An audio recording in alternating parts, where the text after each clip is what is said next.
को अपनी पूरी शक्ति के साथ फेंको।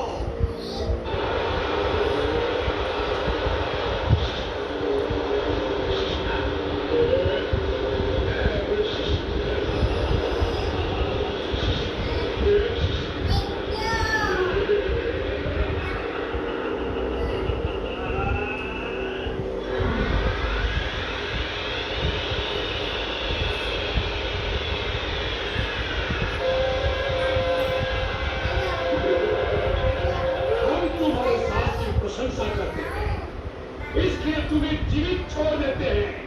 अब यदि और कोई इच्छा बाकी न रह गई हो तो जाओ, जाओ जाकर अपने स्वामी राम लक्ष्मण से कहो कि अभी तक मुंह छुपाए क्यों बैठे हैं। कुंभकर्ण उन्हें युद्ध के लिए ललकार रहा है, मैदान में आए। भैया, ये लड़का मुझसे सही नहीं करते। अब मुझे आज्ञा दीजिए, मैं हमारी सारी सेना का नाश कर दूंगा। जाओ बच्चों।